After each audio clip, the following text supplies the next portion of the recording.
ವಿವಿಧ ಬೇಡಿಕೆಗಳ ಈಡೇರಿಕೆಗೆ ಒತ್ತಾಯಿಸಿ ರಾಜ್ಯದ ಅಂಗನವಾಡಿ ಕಾರ್ಯಕರ್ತೆಯರು ಮತ್ತೆ ಸರ್ಕಾರದ ವಿರುದ್ಧ ಸಮರ ಸಾರಿದ್ದಾರೆ. ನಗರದ ಫ್ರೀಡಂ ಪಾರ್ಕ್ನಲ್ಲಿ ಅಹೋರಾತ್ರಿ ಧರಣಿಯನ್ನ ಮುಂದುವರೆಸಿರುವ ಕಾರ್ಯಕರ್ತೆಯರು ದೋಸ್ತಿ ಸರ್ಕಾರದ ವಿರುದ್ಧ ಆಕ್ರೋಶವನ್ನು ಹೊರಹಾಕಿದ್ರು. ಅಧಿಕಾರಿಗಳ ಭರವಸೆಗೂ ಜಗ್ಗದ ಕಾರ್ಯಕರ್ತೆಯರು ಸಿಎಂ ಬರೋವರೆಗೂ ಪ್ರತಿಭಟನೆ ನಿಲ್ಲಿಸುವುದಿಲ್ಲ ಅಂತ ಪಟ್ಟು ಹಿಡಿದು ಅನಿರ್ದಿಷ್ಟಾವಧಿ ಮುಷ್ಕರಕ್ಕೆ ತೀರ್ಮಾನಿಸಿದ್ದಾರೆ.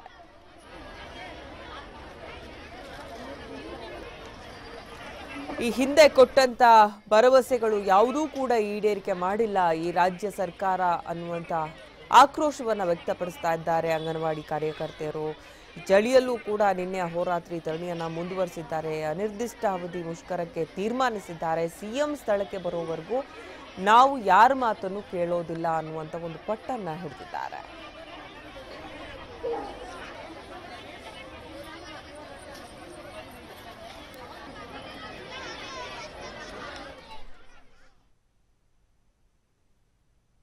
ಇನ್ನು ಪ್ರತಿಭಟನಾ ಸ್ಥಳದಿಂದ ನಮ್ಮ ಪ್ರತಿನಿಧಿ ಅಭಿಷೇಕ್ ಜಯಶಂಕರ್ ನಡೆಸಿರುವಂತಹ ವಾಕ್ಥ್ರೂ ಇಲ್ಲಿದೆ ನೋಡಿ. ಅಂಗನವಾಡಿ ಕಾರ್ಯಕರ್ತರು ತಮ್ಮ ಒಂದು ಬೇಡಿಕೆಯನ್ನು ಈಡೇರಿಸಬೇಕು ಅನ್ನೋ ಕಾರಣದಿಂದಾಗಿ ಬೆಳಗ್ಗೆಯಿಂದಲೂ ಕೂಡ ಇಲ್ಲಿ ಧರಣಿಯನ್ನು ಕೂತಿರುವಂಥದ್ದು. ಈಗಾಗಲೇ ಫ್ರೀಡಂ ಪಾರ್ಕಲ್ಲಿ ಹಲವು ಬಾರಿ ಒಂದು ಬೇಡಿಕೆಯನ್ನು ಈಡೇರಿಸಿ ಅನ್ನುವಂತಹ ನಿಟ್ಟಿನಲ್ಲಿ ಅವರೊಂದು ಇಲ್ಲಿ ಧರಣಿಯನ್ನು ಮಾಡಿದ್ರು. ಆದರೆ ಯಾವುದೇ ರೀತಿಯಾದಂತಹ ಫಲ ನೀಡದೇ ಇರುವಂಥದ್ದು. ಈ ಹಿಂದೆಯೂ ಕೂಡ ಸಾಕಷ್ಟು ಒಂದು ಫ್ರೀಡಂ ಪಾರ್ಕ್ ಎದುರುಗಡೆ ಇರುವಂತಹ ರಸ್ತೆಯಲ್ಲೂ ಕೂಡ ನಿರಂತರವಾಗಿ ಹೆಂಗಸರು ಮಕ್ಕಳೆನ್ನದೇ ಎಲ್ಲರೂ ಕೂಡ ಬಂದು ಒಂದು ಪ್ರತಿಭಟನೆಯನ್ನು ಮಾಡಿದ್ರು. ಆದರೆ ಯಾವುದೇ ರೀತಿಯಾದಂತಹ ಪ್ರತಿಫಲವೂ ಕೂಡ ಸಿಕ್ಕಿಲ್ಲ.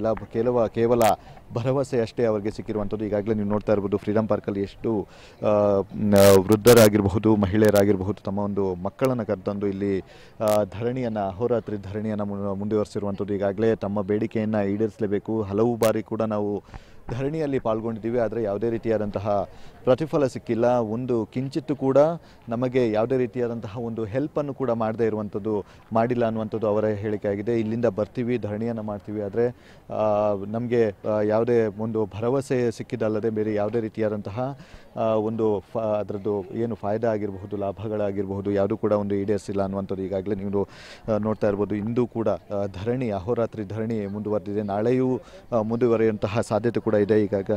ಈಗ ಅವ್ರನ್ನೇ ಮಾತಾಡ್ಸೋಣ. ಮೇಡಮ್, ಏನು ಬೇಡಿಕೆ ಮೇಡಮ್? ಇವತ್ತು ಬೆಳಿಗ್ಗೆಯಿಂದಲೂ ಕೂಡ ಪ್ರತಿಭಟನೆ ಎಲ್ಲ ತೊಡಗಿದ್ದೀರಿ, ಮತ್ತು ಈ ಹಿಂದೆಯೂ ಕೂಡ ಸಾಕಷ್ಟು ಬಾರಿ ಪ್ರತಿಭಟನೆ ತೊಡಗಿದ್ರಿ. ಏನು ಹೇಳ್ತೀರಿ ಮೇಡಮ್? ನಾವು ಇದುವರೆಗೂ ಮಾಡ್ತಕ್ಕಂಥ ಕೆಲಸಕ್ಕೆ ನಮ್ಮನ್ನು ಕಾಯಂಗೊಳಿಸ್ಬೇಕು.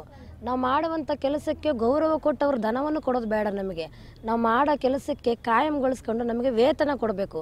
ಆಮೇಲೆ ಇನ್ನೂ ಒಂದು ಮುಖ್ಯವಾಗಿರ್ತಕ್ಕಂಥ ಬೇಡಿಕೆ ಏನಪ್ಪ ಅಂದರೆ ಮಿನಿ ಅಂಗನವಾಡಿಗಳನ್ನು ಮೇಲ್ದರ್ಜೆಗೆ ಏರಿಸಬೇಕು. ಇವೆರಡು ಬೇಡಿಕೆಗಳನ್ನು ದಯಮಾಡಿ ಕುಮಾರಸ್ವಾಮಿ ಅಣ್ಣನವರೇ ನೀವು ಇದನ್ನು ನೆರವೇರಿಸಲೇಬೇಕು. ಅಷ್ಟೇ ಅಲ್ಲದೇ ನಾವು ನಿನ್ನೆಳಿಂದ ಬಂದಿದ್ದೀವಿ. ಸ್ಟ್ರೈಕ್ ಮಾಡಬೇಕಂತ ನಿನ್ನೆ ಬಂದರೆ ಸರ್ ನಾವು ಟ್ರೈನಲ್ಲಿ ಸಮೇತ ಎಷ್ಟು ಕಷ್ಟಪಟ್ಟು ಬಂದಿದ್ದೇವೆ ಅಂದರೆ ಒಬ್ಬರ ಮೇಲೆ ಒಬ್ಬರು ಕೂತು ಮಲಗಿ ಹೆಂಗೋ ಬಂದಿದ್ದೀವಿ. ಇವತ್ತು ಬೆಳಗ್ಗಿಂದ ಈ ಫೀಲ್ಡಲ್ಲಿ ಹಿಂಗೆ ಕಾಲು ಮಡ್ಚ್ಕೊಂಡು ಕುಂತರು. ನಮ್ಮನ್ನು ಕೇಳಲಿಕ್ಕೆ ನಮ್ಮ ಅಧಿಕಾರಿಗಳನ್ನ ಬಿಟ್ಟು ಈ ವಿಧಾನಸೌಧದಿಂದ ಯಾರೂ ಬಂದಿಲ್ಲ. ನಮ್ಮ ಸಚಿವ ಆಗಿರಬಹುದು ಅಥವಾ CM ಆಗಿರ್ಬೋದು, ಯಾರೂ ನಮ್ಮನ್ನು ಬಂದು ನೋಡಿಲ್ಲ. ನಮ್ಗೆ ಯಾವ ಸೌಲಭ್ಯಗಳನ್ನು ಒದಗಿಸಿಲ್ಲ ಅವರು. ನಾವು ಇದೇ ರೀತಿಯಾಗಿ ಈ ಚಳಿಯಲ್ಲಿ ಹೀಗೆ ನಡುಕ್ತಾ ಎಷ್ಟೋ ಜನ ಮಕ್ಕಳನ್ನ ಕರ್ಕೊಂಡ್ಬಂದಿದ್ದಾರೆ. ಅಲ್ಲಿ ಇಲ್ಲಿ ಮಲಗಿದ್ದಾರೆ, ಹೊಚ್ಕೊಳ್ಳೋಕ್ಕೂ ಸಮೇತ ಬಂದಿಲ್ಲ. ನಾವು ಯಾವುದೇ ಪ್ಲ್ಯಾನ್ ಮಾಡ್ಕೊಂಡು ಬಂದಿಲ್ಲ. ಯಾಕಂದರೆ ನಮಗೆ ಬರ್ತಾರೆ, ರೆಸ್ಪಾನ್ಸ್ ಮಾಡ್ತಾರೆ, ನಮ್ಮ ಬೇಡಿಕೆಗಳನ್ನ ಈಡೇರಿಸ್ತಾರೆ ಅಂತ ಬಂದಿದ್ವಿ. ಆದರೆ ನಮಗೆ ಗೊತ್ತಿರಲಿಲ್ಲ ಅವರು ಇನ್ನೂ ಮುಂದುವರಿಸ್ತಾರೆ ನಮ್ಮನ್ನು ಅಂತಂದೇಳಿ. ಆದರೆ ಅವ್ರು ಬರೋ ತನಕ ನಮ್ಮ ಹೋರಾಟವನ್ನು ನಾವು ಬಿಡೋದಿಲ್ಲ. ಅವರು ಬಂದು ನಮಗೆ ಆಶ್ವಾಸನೆ ಕೊಡಬೇಕು. ನಾವು ನಿಮ್ಮನ್ನು ಕಾಯಂಗೊಳಿಸ್ತೀವಿ, ನಿಮ್ಮ ಬೇಡಿಕೆಗಳನ್ನ ಈಡೇರಿಸ್ತೇವಂತ ಅವ್ರು ಹೇಳೋವರೆಗೂ ನಾವು ಇಲ್ಲಿಂದ ಈ ಜಾಗ ಬಿಟ್ಟು ಕದಲಲ್ಲ. ಎಸ್, ಇದು ಅಂಗನವಾಡಿ ಕಾರ್ಯಕರ್ತರ ಒಂದು ಹೇಳಿಕೆ ಆಗಿರುವಂಥದ್ದು. ನಮ್ಮ ಕೆಲಸವನ್ನು ಕಾಯಂಗೊಳಿಸಿ ನಮ್ಮ ಏನಿದೆ ಬೇಡಿಕೆ ಏನಿದೆ ಅದೆಲ್ಲವನ್ನು ಕೂಡ ಒಂದು ಈಡೇರಿಸಿಕೊಡಿ. ಈ ಹಿಂದೆಯೂ ಕೂಡ ಕಾಂಗ್ರೆಸ್ ಸರ್ಕಾರ ಇದ್ದಾಗಲೂ ಕೂಡ ನಾವು ಪ್ರತಿಭಟನೆಯನ್ನು ಮಾಡಿದ್ವಿ. ಆದರೆ ಈಗ ಸಮ್ಮಿಶ್ರ ಸರ್ಕಾರವೂ ಕೂಡ ಇದೆ. ಯಾರು ವಿರೋಧವನ್ನು ಮಾಡಿದ್ರು, ಯಾರು ಅಪೋಸನ್ನು ಮಾಡಿದ್ರು ಅದೆಲ್ಲ ಅವರು ಕೂಡ ಈಗ ಆನೇರಲ್ಲಿ ಏನೋ ಸರ್ಕಾರ ನಡೆಸ್ತಾ ಇರೋ ಸಮ್ಮಿಶ್ರ ಸರ್ಕಾರದಲ್ಲಿರುವಂಥದ್ದು. ಹೀಗಾಗಿ ನಮ್ಮ ಬೇಡಿಕೆಯನ್ನು ಈಡೇರಿಸಿ ಅನ್ನುವಂಥದ್ದು ಅವರ ಒಂದು ಒಕ್ಕೊರಲಿನ ಒಂದು ಬೇಡಿಕೆಯಾಗಿದೆ. ಕ್ಯಾಮ್ರಾಮನ್ ಮೋಹನ್ ಜೊತೆ ಅಭಿಷೇಕ್ ಜಯಶಂಕರ್, TV5.